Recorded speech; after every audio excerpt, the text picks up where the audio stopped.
अस्सलाम वालेकुम ख़वातीन हज़रात, मैं हूँ गाज़िब और आप मेरा यूट्यूब चैनल देख रहे हैं अखबार। आज हम दो इश्यूज़ के बारे में बात करेंगे। सबसे पहले वो जो मरीम नवाज़ ने जिरगा में इंटरव्यू दिया और एहतसाब के अमल के बारे में, और नवाज शरीफ और अपनी पॉलिसीज़ के बारे में बात की। और दूसरी बात हम करेंगे इमरान खान साहब के बारे में, क्यों उनको अदालतें इतनी ज़्यादा फेवर दे रही हैं। और यास्मीन राशिद साहब की जो वीडियो लीक हुई है या ऑडियो लीक हुई है उसके बारे में बात करेंगे। इससे पहले चैनल को सब्सक्राइब करें और वीडियो को ज़रूर लाइक कीजिएगा। बात को यूँ है कि जिरगा में इंटरव्यू दिया है मरीम नवाज साहिबा ने और बहुत सी बातें की हैं, अदालतों के ऊपर उंगलियां उठाई हैं, इदारों के ऊपर उंगलियां उठाई हैं। वही दोबारा गिरदान दो नून लीग के बैठे हुए थे, एक सलीम साफ़ी और दूसरी मरीम नवाज साहिबा। दोनों नून लीग के चाहने वाले हैं। एक अगर एक बाजू है तो दूसरा बाजू थी। दोनों के दोनों बस नून लीग को डिफेंड करने में लगी हुई थे। 2018 में जो कुछ हुआ, सिस्टम बैठाया, इस तरह किया उस तरह किया, अभी हुकूमत में मौजूद है भैया। शहबाज शरीफ अपने चचा को कहें कि आरटीएस सिस्टम का ज़रा दोबारा वो चेक करें, उसकी टेक्नोलॉजी को रिव्यू करें और बताएं कि कहाँ पे लैप्स हुआ था। क्या वाकई में सिस्टम में ख़राबी हुई थी कि सिस्टम को जानबूझ के ख़राब किया गया था। दूसरी टेक्नोलॉजी आपको बता देगी। टेक्नोलॉजी अपने पीछे फुटप्रिंट छोड़ती है।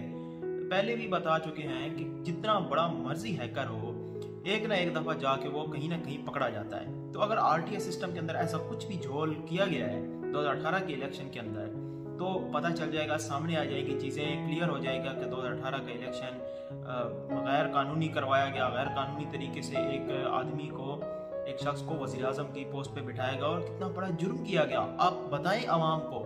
लेकिन इन्वेस्टिगेशन के बाद ये सिर्फ इल्ज़ाम लगाने की हद तक नहीं है। इल्ज़ाम तो थोड़ी देर पहले मैं वीडियो देख रहा था, मुफ्ती इस्माइल साहब के ऊपर एक लगाया कि BMW आपने ली है, तो उसके ऊपर वो इतने ज़्यादा भड़क उठे कि ये मेरी, और जो भी उन्होंने उनके ऊपर उसका काफ़ी बुरा रिएक्शन उन्होंने दिया, काफ़ी गुस्से से उन्होंने रिएक्शन किया।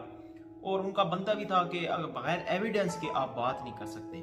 तो अगर ऐसा कोई एविडेंस है तो आप वो सामने लाएं और उसके बाद कहें कि भाई हाँ इमरान खान साहब, आप तो बड़े जमहूर पसंद और जमहूरियत और ये कहते थे, ये वोटें आपको कैसे कहाँ से मिली, ये हम आपको बताते हैं कि कहाँ से मिली। और फिर अदालत में जाके उसको ज़िंदगी भर के लिए नायल करवाएं, ख़त्म करवाएं उसका खेल। पाकिस्तानी कौम के साथ वैसा कर रहा है।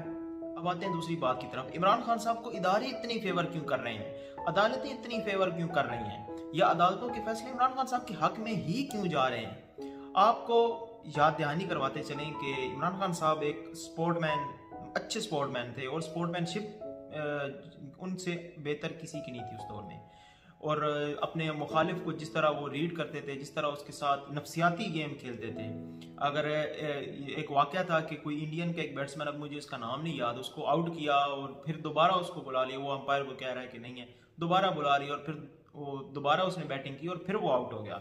और इम्पोर्टेंट मैच था, हार भी सकते थे मैच को, लेकिन क्या था कि उसके नफसियात के ऊपर सवार हो गए। तो वो एक मरतबा आउट हुआ और उसको दोबारा बुलाया तो फिर दोबारा आउट कर दिया उसको। इसी तरह इमरान खान साहब नफसियात की जो गेम है, जो नफ्स की गेम है, वो बड़े अच्छे से कंट्रोल करते हैं खुद को। उन्होंने जो कुछ भी अपने दौर में किया, कानूनी था गैर कानूनी था, जो कुछ भी किया, उस वक्त की जो अपोजिशन थी वो किसी और ही चक्कर में लगी हुई थी। काबीना बनाई जा रही थी और सारा कुछ तैयारियां की जा रही थी। और ये काबीना हमारे सामने बैठी है, जो कि शहबाज शरीफ साहब की काबीना तैयार की जा रही थी इमरान खान साहब का हुकूमत हटाने, जो 2019-20 में जो हुकूमत हटानी थी और काबीना लानी थी, वो काबीना हम देख रहे हैं आज किस किस्म की काबीना है। और काबीना हमारे ऊपर मुसल्लत कर दी गई है। इमरान खान साहब ने जैसे भी काम किए, उनका दौर हुकूमत गुजर गया, उनके ऊपर कोई केस अपोजिशन ने नहीं किया, इस किस्म का कुछ नहीं बनवा सकी वो। अब आ गया इमरान खान साहब अपोजिशन में। और सबसे जो इंटरेस्टिंग बात हुई है इस वक्त, यानी इस पूरे सिनेरियो में, जो इन पूरे 10 महीनों में जो इंटरेस्टिंग बात हुई है, वो ये हुई है कि फर्स्ट टाइम ऐसे हुआ है कि अपोजिशन गवर्नमेंट से बाहर निकली है और उसके साथ अवाम खड़ी हो गई है। चाहे अवाम घर में बैठी है, अवाम बेहोश हो चुकी है, अवाम को पता है कि हम अगर कोई तोड़ फोड़, हम इस्लामाबाद पार्लियामेंट के अंदर भी घुस जाएं, अगर मार धाड़ कर दें, पार्लियामेंट गिरा दें, फ़ायदा क्या है, इसमें बैठना तो है नहीं किसी ने। तो ये बन के इसके अंदर तनख्वाहें और इसकी बिजली के बिल और वो हमारे टैक्सेस से जाने हैं, तो इस बिल्डिंग को ही गिरा दें, फ़ायदा क्या है इसको रखने का। लेकिन फिर भी किसी ने हमारी नहीं सुननी, उल्टा हम ही अंदर बंद कर देना है और टैक्सेस ऊपर और ज़्यादा लगा देने हैं और पाबंदियाँ लगा देनी है। तो ज़रूरत ही नहीं है, जो लगाते हैं लगाते जाएं, हम भी कहीं से गुजारा कर लेंगे। अल्लाह देने वाला है, इस मुल्क का भी अल्लाह ही हिफाजत करेगा और अल्लाह ही जो है इसकी इकानमी ठीक करेगा। जो इंसान इस रुई ज़मीन पर जिस काम के लिए भेजे गए हैं वो काम अब उनसे नहीं होने वाला। लेकिन इमरान खान साहब चुप नहीं रहे और वो बोलते रहे, बोलते बोलते बोलते आज वो यहाँ तक पहुँच गए हैं। और अब क्या है कि जो भी वो matter supreme court, high court, किसी भी कोर्ट में लेके जाते हैं वो हुकूमत के अगेंस्ट होता है एक तो, और दूसरी बात यह है कि इंटरेस्टिंग बात जो ये है कि वो बिल्कुल बिल्कुल उनको सपोर्ट करता है कानून के अंदर। यानी वो सिर्फ और सिर्फ वो उनकी जो लीगल टीम है वो इतनी अच्छी है जो उनको इस वक्त मशवरे दे रही है। हुकूमत में तो पता नहीं कैसी लीगल टीम थी जो उनको मशवरे दे रही थी, लेकिन इस वक्त जो उनकी लीगल टीम उनको मशवरे दे रही है, जिस किस्म के केसेस और जिस किस्म के इशू, ये ऑडियो कॉल पे जो अब ऑडियो स्टैप करने वाला मामला पे जो अब पिटीशन दायर हुई पड़ी है और फिर दोबारा दायर की है इन्होंने, तो उसका बड़ा ज़बरदस्त किस्म के उनके वकला ने उनके साथ उनको मशवरा दिया है और करवाया है। क्यों? क्योंकि ये बिल्कुल एक प्योर जो क्या कहते हैं लीगल सपोर्ट करने वाला है उनकी पार्टी को, एक नुक्ता है वो बिल्कुल उनको सपोर्ट करेगा।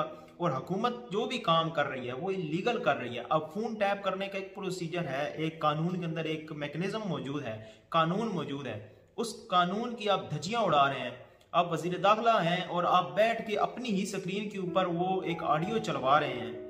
अगर ऑडियो जैसी भी है, कुछ भी है, आप इस तरह करें, उस ऑडियो को वेरीफाई करवाएं, इन्वेस्टिगेट करवाएं, और इन्वेस्टिगेशन करवाने के बाद जो आपने उसके ऊपर मुकदमा बनवा के और जिस बंदे की वो ऑडियो है और जिस जज की और जिसकी भी है वो, उसको आप गिरफ्तार करें और मुकदमा बना के सजा दें, और उसके बाद ऑडियो सुना दें कि इस ऑडियो के अंदर क्या था। उसके बाद आप आवाम को बताएं कि इस ऑडियो के अंदर क्या था।